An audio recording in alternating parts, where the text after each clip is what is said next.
Hello student. तो आज की क्लास में हम देखने वाले हैं एक्सरसाइज का क्वेश्चन नंबर 6। चलो बच्चों देखते हैं क्या कहता है अपने पास क्वेश्चन। बहुत ही अच्छा क्वेश्चन है कि 4 पॉइंट चार्जेस, 4 पॉइंट चार्ज है बच्चों। क्यू ए वैल्यू कितना है 2 microcoulomb, Q B -5 microcoulomb, Q C 2 microcoulomb, Q D -5 microcoulomb. ये जो चारों चार्ज है वो कहाँ रखे हुए हैं? Are located at the corners of a square A B C D of side 10 centimetre. यानी क्वेश्चन में हमें जो कह रहा है वो ये कह रहा है कि जो चारों चार्ज है बच्चों ये स्क्वायर के कॉर्नर्स पर रखे हुए हैं। ये स्क्वायर है अपने पास में, ये Q1, ये Q2 चार्ज, ये Q3 चार्ज और ये चार्ज है बच्चों Q4 चार्ज।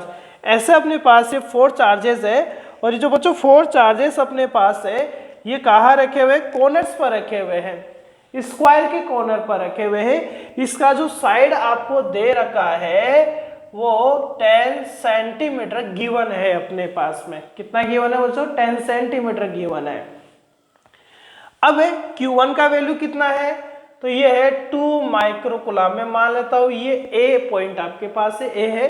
ये Q2 का वैल्यू कितना है अपने पास में? -5 माइक्रोकुलाम। मैं इसको B मान लेता हूं।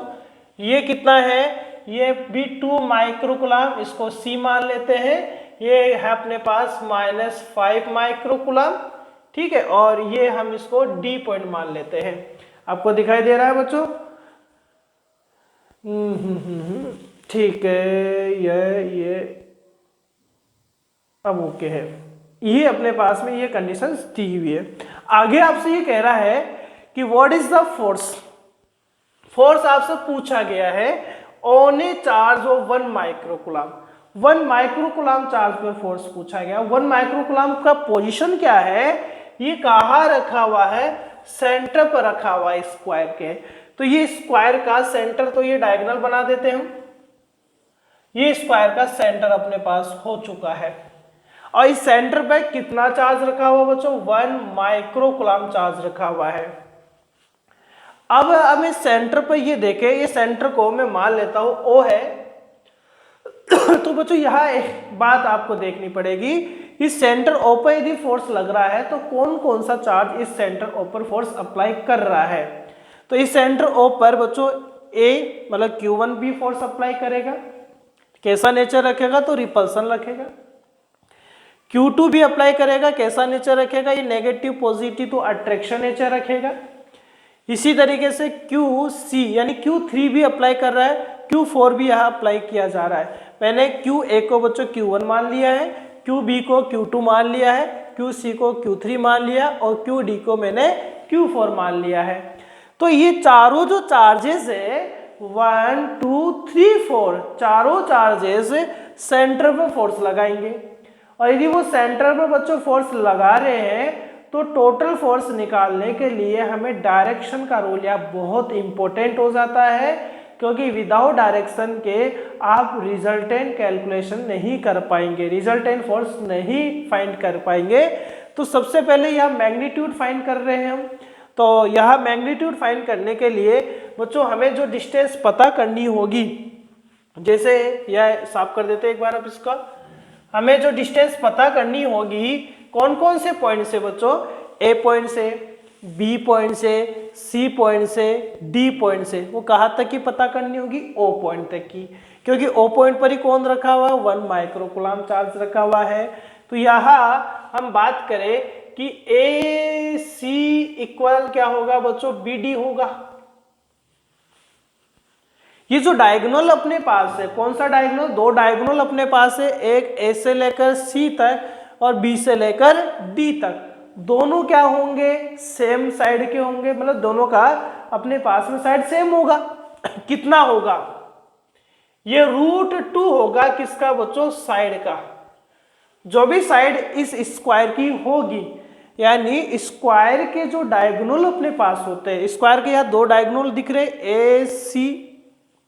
ACBD, ACBD। ये जो साइड है स्क्वायर की उसका √2 टाइम होता है, तो √2 टाइम हो गया। लेकिन हमें डायगोनल का साइड नहीं पता करना है, हमें पता करना है बच्चों OA, हमें पता करना है OB, हमें पता करना है OC, हमें पता करना है OD।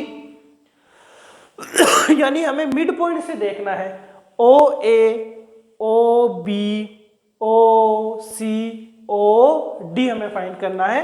O से A तक, O से B तक, O से C तक, O से D तक का डिस्टेंस, ठीक है। जो डायगोनल का जस्ट क्या होगा, हाफ होगा, यानी AC मान लेते, इसका जस्ट क्या होगा बच्चों, हाफ होगा, तो 2 का डिवाइड कर देंगे हम। तो 2 का डिवाइड करेंगे तो ये कितना है, √2 इंटू साइड है डिवाइडेड बाय बच्चों 2 आ गया। इसको और सोल्व हम कर सकते हैं, √2 इंटू साइड, और इस 2 को मैं √2 इंटू √2 लिख सकता हूं। तो ये कैंसिल आउट हो गया अपने पास में, ये कैंसिल आउट हुआ, तो ये जो चारों साइड है वो क्या आ जाएगी बच्चों, साइड डिवाइडेड बाय √2 आ सकता है। यानी OA कितना होगा बच्चों, ये होगा साइड डिवाइडेड बाय √2, और साइड कितना है 10 सेंटीमीटर है। इसी तरीके से ये क्या आएगा, साइड डिवाइडेड बाय √2, ये क्या आएगा अपने पास में साइड, ये क्या आएगा साइड डिवाइडेड बाय √2। हमें जरूरत पड़ेगी साइड का वैल्यू हम रख लेंगे। अब हमें फोर्स निकालना है, force on O due to Q1। पहले Q1 के कारण निकाल लेते हैं। तो देखो किस पर फोर्स लग रहा है बच्चों, सेंटर पर, O पर। किसकी वजह से, फर्स्ट की वजह से, ऐसे लिखा जाएगा, फर्स्ट सेंटर पर O पर, फर्स्ट के कारण फोर्स क्या आएगा बच्चों, K, Q सेंटर का चार्ज, Q1 वैल्यू नहीं लिख रहा अभी, SDT रख रहा हूं। देखिए ये 1, और यहां देखिए अब, ये देखिए आप दूसरा चार्ज Q1, ये Q1 है, एक तो 1 माइक्रोकूलम है और एक 2 माइक्रोकूलम है, वैल्यू हम रख देंगे। डिवाइड क्या आएगा बच्चों, साइड, और ये आ गया √2 का होल स्क्वायर, ठीक है। वैल्यू हम बाद में रखेंगे, अभी साइड नहीं रख रहे हम। इसका डायरेक्शन मेन है, इसका डायरेक्शन मेन है। अब बच्चों यदि ये आप नेचर देखेंगे तो दोनों का पॉजिटिव नेचर है, और ये रिपल्सन फोर्स लगाएगा, यानी यदि A O पर फोर्स लगाएगा तो A O को रिपेल करेगा, O को रिपेल करेगा तो O को दूर भगाएगा। दूर कहाँ भगाएगा बच्चों, इस साइड भगाएगा, नहीं भगाएगा। बहुत क्वेश्चन कर चुके हम साइड के इसके। यदि ये इसको दूर भगाएगा, मतलब ये इसको रिपेल करेगा, तो ये इसकी एडजॉइनिंग लाइन पर दूर जाएगा, तो ये किसका डायरेक्शन होगा बच्चों, F1 का डायरेक्शन होगा। किसका डायरेक्शन हुआ, ये F1 का डायरेक्शन हो चुका अपने पास में। क्लियर है यहां तक बात, ठीक है।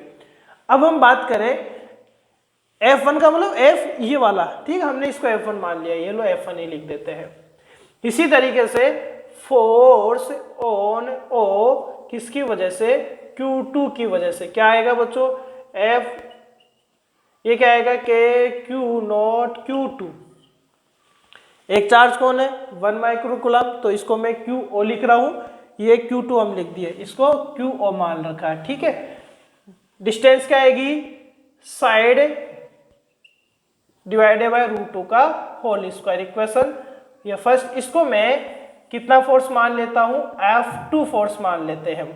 F2 माना, डायरेक्शन देखिए, मेन तो डायरेक्शन ही है, ये इसको अट्रैक्ट करेगा, क्योंकि ये नेगेटिव चार्ज है, पॉजिटिव चार्ज अट्रैक्ट करेगा, तो O पर जो चार्ज है इसके पास में आएगा, मतलब ये इसका डायरेक्शन होगा, पास में आ रहा ना अट्रैक्शन का, तो ये आपके पास F2 हो गया। क्या हो चुका है, F2 हो चुका है। अब मैं डायरेक्ट कर रहा हूं कुछ पोर्शन, अब आप F03 निकालें, या FO3, मतलब 3 के कारण O पर फोर्स, तो क्या आएगा बच्चों, K Q0 Q3 डिवाइड क्या होगा, वही साइड डिवाइड √2 का होल स्क्वायर, और मैं इसको F3 के इक्वल मान लेता हूं। किसके इक्वल माना, F3 के। तो देखिए क्या आएगा, अब ये इस पर जो फोर्स लगाएगा वो बच्चों फोर्स कौन सा होगा, अट्रैक्शन का होगा या रिपल्सन का होगा।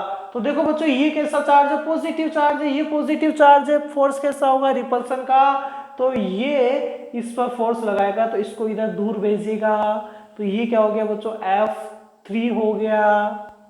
क्या हो गया, F3 अपने पास हो चुका है। बात समझ में आ रही है। इसी तरीके से ये इक्वेशन थर्ड दे देते हैं। हम 4 की बात करें कि Q0 Q4 वही डिस्टेंस साइड √2 का होल स्क्वायर, तो इसको F4 मान लेते हैं। डायरेक्शन देखिए आप इसका, यदि ये और ये हम देखेंगे तो ये नेगेटिव चार्ज है, ये पॉजिटिव चार्ज है, अट्रैक्शन फोर्स लगेगा। तो ये Q4 जो सेंटर पर चार्ज उसको अट्रैक्ट करेगा और अपने पास खींचेगा इस तरीके से, तो ये F4 का डायरेक्शन हो चुका है। हम ये देख पा रहे हैं कि चारों का डायरेक्शन क्या है, एक दूसरे के अपोजिट दिख रहा है। F2 F4 का डायरेक्शन अपोजिट है, F1 और F3 का डायरेक्शन अपोजिट है। मैग्नीट्यूड देखते हैं, हम मैग्नीट्यूड देखते हैं। यहां देखें F1 को देखें बच्चों, एक बार आप किसको देख रहे हैं, F1 को। ये पोर्शन एक बार मैं यहां से हटा देता हूं, इसकी हमें थोड़ी सी रिक्वायरमेंट है भाई। यदि हम देखें तो देखो बच्चों Q1 कितना है, 2 माइक्रोकूलम, Q3 कितना है, 2 माइक्रोकूलम, यानी Q1 का और Q3 का मैग्नीट्यूड सेम है। देखे कैसे, ये दोनों फोर्स देखे आप, इसमें Q3 Q1 सेम है, Q0 सेम है, K सेम है, साइड सेम है। इसका मीन ही हुआ कि F1 और F3 मैग्नीट्यूड में सेम होंगे। इसी प्रकार आप ये देखें बच्चों Q2 और Q4 भी मैग्नीट्यूड में सेम है, इसलिए F2 और F4 भी मैग्नीट्यूड में सेम होंगे। अब रिजल्टेंट की बात करें तो देखो ऐसे आपको 4 फोर्स दिख रहे हैं, इधर F1 है, इधर F3 है, इधर बच्चों F4 है और इधर कौन है, F2 अपने पास है। सेंटर पर यदि फोर्स चाहिए तो हम ये देखेंगे F1 और F3 दोनों एक दूसरे के जस्ट अपोजिट डायरेक्शन में है। F1 और F3 जस्ट एक दूसरे का अपोजिट है, इसको हटा देते हैं अब यहां। यानी हमें इतना पता चल चुका है कि F3 और F1 मैग्नीट्यूड में सेम है, डायरेक्शन में अपोजिट है। F2 एंड F4 भी मैग्नीट्यूड में सेम है, डायरेक्शन में अपोजिट है। सो हम यहाँ रिजल्टेंट फाइंड करेंगे किसका, पहले F1 एंड F3 का फाइंड करते हैं। तो बच्चों मैं मानता हूँ रिजल्टेंट F डैश है अपने पास में, क्या है, F डैश है। तो दोनों अपोजिट है, तो बच्चों दोनों को एक दूसरे में से माइनस करना पड़ेगा और दोनों इक्वल मैग्नीट्यूड के, तो रिजल्टेंट क्या आ गया, 0 आ गया। नाउ अब हमें यहाँ रिजल्टेंट फाइंड करना पड़ेगा F2 एंड F4 का। सो मैं F डबल डैश मान लेता हूं, क्या होगा, F2 माइनस F4, दोनों का magnitude same, direction opposite, result 0। तो टोटल फोर्स क्या आएगा बच्चों, F dash plus F double dash आएगा, कितना आएगा, 0। यानी इन चारों चार्जेस का इस सेंटर पर इफेक्ट कितना होगा, 0, क्योंकि रिजल्टेंट फोर्स 0 होगा। सर क्या आप डायरेक्ट 0 क्यों नहीं करें, हमें ऐसे समझा देते, समझ में आ जाता। इसलिए नहीं समझाया बच्चों, कई बार जैसे मान लो अभी तो रिजल्टेंट फोर्स अपने पास सेंटर पर 0 आ रहा है, क्यों, क्योंकि चार्जेस का कॉर्नर्स पर जो वैल्यू इस तरीके से दिया हुआ है कि 0 आ जाए। अदर क्वेश्चन में रिजल्ट 0 नहीं आ रहा, तो उसका मेथड तो पता होना चाहिए ना, इसलिए हमने आपको पूरा मेथड यहाँ सिखाया है। ठीक है बच्चों, थैंक यू।